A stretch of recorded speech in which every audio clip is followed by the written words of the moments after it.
Marvel cinematic universe के अंदर भी एक सुपर बीइंग है जो अकेले दम पर पूरे के पूरे आर्मी से अकेले निपट सकती है। बस उसका इस मूवी यूनिवर्स के अंदर उतनी शानदार एंट्री नहीं हुई जितना फैंस ने एक्सपेक्ट किया था। लेकिन इसका मतलब ये नहीं है कि इस सुपर हीरो से हमें कोई उम्मीदें नहीं है, वेदर यू लव इट और हेट इट। लेकिन 2019 की कैप्टन मार्वल मूवी के मार्वल सिनेमैटिक यूनिवर्स का हिस्सा होने के कारण इसके पीछे हैं बहुत सारी कहानियां जो एज अ मार्वल फैन आपको जाननी ही चाहिए। और यही बात हमारे सब्सक्राइबर्स को भी लगती है जिन्होंने हमें कमेंट्स में इस टॉपिक को सजेस्ट किया था, जिसके लिए आप सबका बहुत बहुत शुक्रिया। तो चलिए इसी नोट पर जानते हैं 15 अमेजिंग, माइंड ब्लोइंग और awesome the captain Marvel movie facts, वो भी भारी भरकम स्पॉयलर्स के साथ। क्योंकि आज की इस वीडियो में आपको पता चलने वाला है कि कितनी बिल्लियों ने मिलकर प्ले किया था गूज का रोल, कौन सा रोल कियानू रीव्स इस मूवी के अंदर करते करते रह गए, कैसे किया गया था डी-एज निक फ्यूरी और फिल कोल्सन को, क्यों शूट किया गया था इस मूवी का पोस्ट क्रेडिट सीन इतना ज्यादा सीक्रेटिव, और फाइनली जानेंगे इस मूवी के क्रिटिकल और फाइनेंशियल परफॉर्मेंसेस के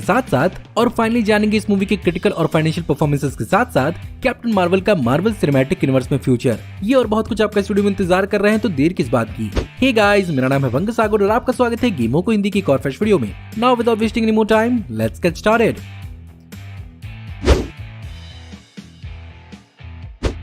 मार्वल कॉमिक्स के कैप्टन मार्वल की शुरुआत तब हुई थी जब शज़ैम को कैप्टन मार्वल के नाम से जाना जाता था, जहां पर उस जमाने में उसकी पेरेंट कंपनी फॉसेट कॉमिक्स को डीसी कॉमिक्स ने इस कैरेक्टर के सुपरमैन से सिमिलर होने की वजह से उस पर कॉपीराइट केस किया था, जिसके कारण 1953 में कैप्टन मार्वल यानी शज़ैम की पब्लिशिंग पर रोक लग गई थी। इसी बीच मार्वल कॉमिक्स ने इस बात का फायदा उठाते हुए 1960 के जमाने में इस ट्रेडमार्क को एक्वायर कर लिया और लॉन्च किया अपना कैप्टन मार्वल। और इस ट्रेडमार्क को बचाने के लिए उन्होंने एक अलग कैरेक्टर डेवलप किया जिसे क्रिएट किया था रॉय थॉमस और जीन कॉलन ने, जहां पर कैप्टन मार्वल बेसिकली एक मेल क्री सोल्जर होता है जिसे अर्थ को ऑब्जर्व करने के लिए भेजा जाता है। वहीं पर अगर बात करें कैरल डैनवर्स की, तो वैसे तो उसे 60s के जमाने में ही मार्वल कॉमिक्स के अंदर इंट्रोड्यूस कर दिया गया था, लेकिन 2012 तक उसने मिस मार्वल का ही टाइटल होल्ड किया था। और फाइनली 2012 में राइटर केली सू डिकनिक और आर्टिस्ट डेक्स्टर सॉय ने कैरल डैनवर्स को रिब्रांड किया कैप्टन मार्वल के रूप में।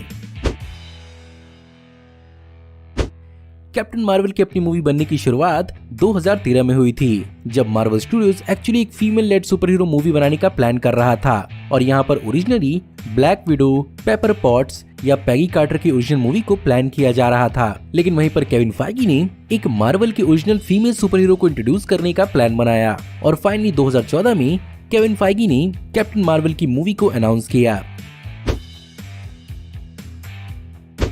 लेकिन जहां पर हमें ये मूवी फरवरी 2019 में देखने को मिली थी, इस मूवी को इनिशियली मार्वल सिनेमैटिक यूनिवर्स में बहुत पहले इंक्लूड करने का प्लान किया गया था, जिसमें एक्चुअली 2015 की Avengers Age of Ultron movie के अंदर कैप्टन मार्वल का एक कैमियो होने वाला था, जिसमें लास्ट के एवेंजर्स के स्टैंड इन में कैप्टन मार्वल का भी एक कैमियो होता। लेकिन जैसा कि इस कैरेक्टर को मार्वल सिनेमैटिक यूनिवर्स में भी स्टैब्लिश नहीं किया गया था, यहाँ पर इसके कैमियो को कैंसिल कर दिया गया। अब जैसा कि मार्वल की powerful women lead super hero को प्ले करना था, अपने रोल के हिसाब से परफेक्ट बनने के लिए यहाँ पर ब्री लार्सन ने हफ्ते के 5 दिन और दिन के 4 घंटे मूवी के शुरू होने से तकरीबन 9 महीनों तक बहुत ज्यादा ट्रेनिंग की, जहाँ पर उन्होंने अपने रूटीन जिम वर्कआउट के साथ साथ जूडो, बॉक्सिंग और रेसलिंग तक सीखी। साथ ही साथ अपने कैरेक्टर कैरल डैनवर्स के लिए उन्होंने नेवाडा के नेलिस एयरफोर्स बेस को भी विजिट किया था, जहाँ पर उन्हें कॉल साइन स्पैरो भी दिया गया। कैप्टन मार्वल मूवी के अंदर कैरल डैनवर्स जब ब्लॉकबस्टर स्टोर के अंदर आकर गिरती है, तो यहाँ पर वो अचानक से आर्नल्ड श्वार्ज़नेगर की ट्रू लाइज पोस्टर पर ब्लास्ट करती है। वेल एक्चुअली इस पोस्टर के बजाय पहले द मास्क का पोस्टर होने वाला था, जहाँ पर वो मास्क के ग्रीन चेहरे को स्क्रल से कंफ्यूज हो जाती, लेकिन एक्चुअली द मास्क के राइट्स वार्नर ब्रोस के पास हैं और सही समय पर मार्वल स्टूडियोज को इसके राइट्स नहीं मिल पाए, जिसके कारण 20th सेंचुरी फॉक्स के अंदर आने वाली ट्रू लाइज मूवी को यहाँ पर इस्तेमाल किया गया।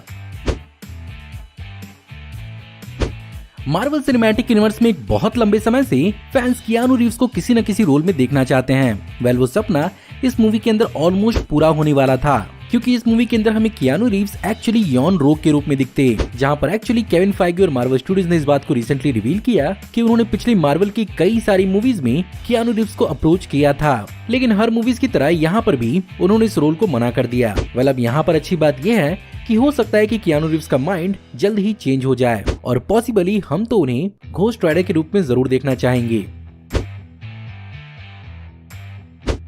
फाइनली इस कैरेक्टर से मार्वल सिनेमैटिक यूनिवर्स में जूड लॉ ने अपनी शुरुआत की, जो इस कैरेक्टर को प्ले करने से पहले बहुत ज्यादा डाउट में थे, लेकिन उनके डाउट को क्लियर किया यहाँ पर रॉबर्ट डाउनी जूनियर ने, जिन्होंने उनके साथ पहले भी वार्नर ब्रोस की शर्लॉक होम्स मूवीज में एक साथ काम किया था। और यहीं पर रॉबर्ट डाउनी जूनियर ने उन्हें ये समझाया था कि उनका ये character basically Marvel cinematic universe की एक बड़े से पिक्चर का एक छोटा सा पीस है, जिस पर फैंस की नजर टिकी हुई है और जरूरी नहीं है कि उन्हें सब कुछ समझ में ही आए और वो बस अपने कैरेक्टर की 100% परफॉर्मेंस दें। और इसी चीज ने जूड लॉ को इस रोल को प्ले करने के लिए इंस्पायर किया।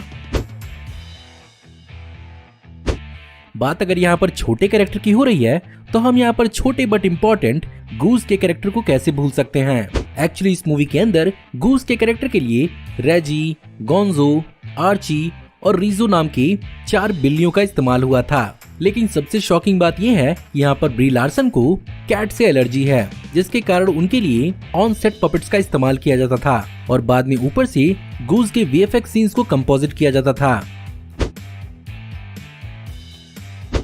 इस मूवी के अंदर हमें स्टैनली के आखिरी दिनों के कुछ कैमियोज में से एक देखने को मिला, जहां पर इस मूवी के दौरान स्टैनली की तबीयत धीरे धीरे बिगड़ने लगी थी। इसीलिए इनिशियली तो ये प्लान किया गया था कि यहाँ पर केविन स्मिथ की मूवी मॉलरेट्स का एक अनयूज्ड कैमियो इस्तेमाल किया जाएगा, जिसे केविन स्मिथ ने अपनी आर्काइव्स में ढूंढने की भी कोशिश की थी, लेकिन उन्हें वो फुटेज अपने आर्काइव से नहीं मिला तो सिर्फ ट्रस्ट मी ट्रू बिलीवर नाम का ऑडियो फाइल। और बाद में इसी ऑडियो का इस्तेमाल इस मूवी के अंदर किया गया, जहां पर स्टैनली एक किताब पढ़ते हुए दिखते हैं और यहाँ पर स्टैनली को एक्चुअली सिर्फ और सिर्फ स्माइल करते हुए दिखाया गया। इस मूवी के अंदर बेन मेंडल्सन को अपने कैरेक्टर टेलोस में कन्वर्ट होने के लिए तकरीबन 2 घंटे तक का वक्त लगता था, जहां पर उनके चेहरे पर प्री मेड प्रोस्थेटिक्स को चिपकाया जाता था। अब भले ही इस मूवी के अंदर उसे एक बहुत ही काबिल शेप शिफ्टिंग स्कल के रूप में दिखाया गया हो, लेकिन वहीं पर कॉमिक बुक के अंदर टेलोस ही एक ऐसा स्कल होता है जिसे शेप शिफ्टिंग करनी नहीं आती है।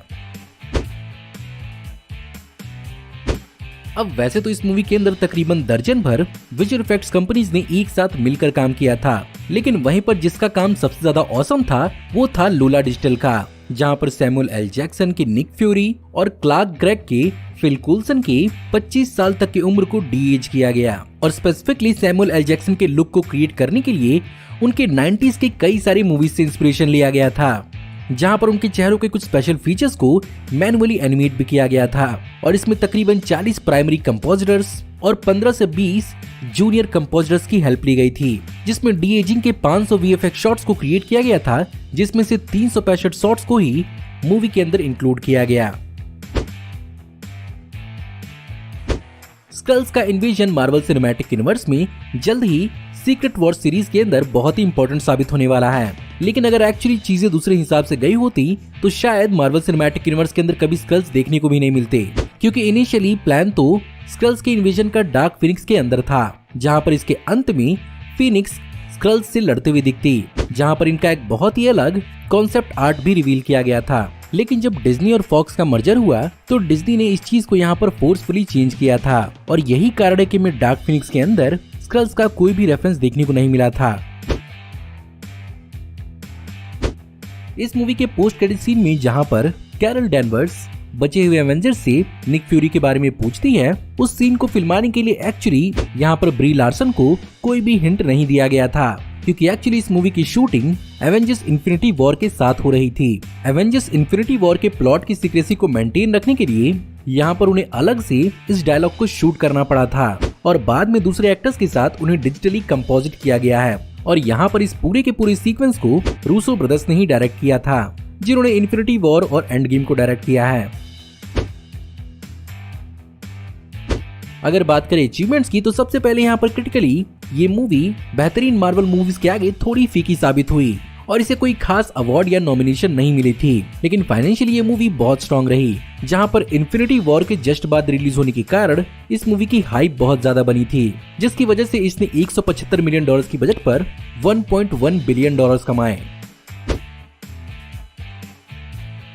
बात करें अगर फ्यूचर की, तो कैप्टन मार्वल से जुड़े हुए बहुत सारे ऑसम प्रोजेक्ट्स लाइन में हैं, जहां पर अब मार्वल सिनेमैटिक यूनिवर्स के अंदर एक नहीं बल्कि 3 मार्वल हैं, जिसमें मोनिका रैम्ब्यू की स्पेक्ट्रम को वांडा विजन सीरीज के अंदर इंट्रोड्यूस किया गया था। वहीं पर जल्द ही हमें कमाला खान की मिस मार्वल अपनी डिज्नी प्लस सीरीज में दिखने वाली है और ये तीनों की तीनों एक साथ 17 फरवरी 2023 को द मार्वल्स मूवी में एक साथ दिखेंगी और इस मूवी की फिल्मिंग एक्चुअली इस साल ही चालू होने वाली है।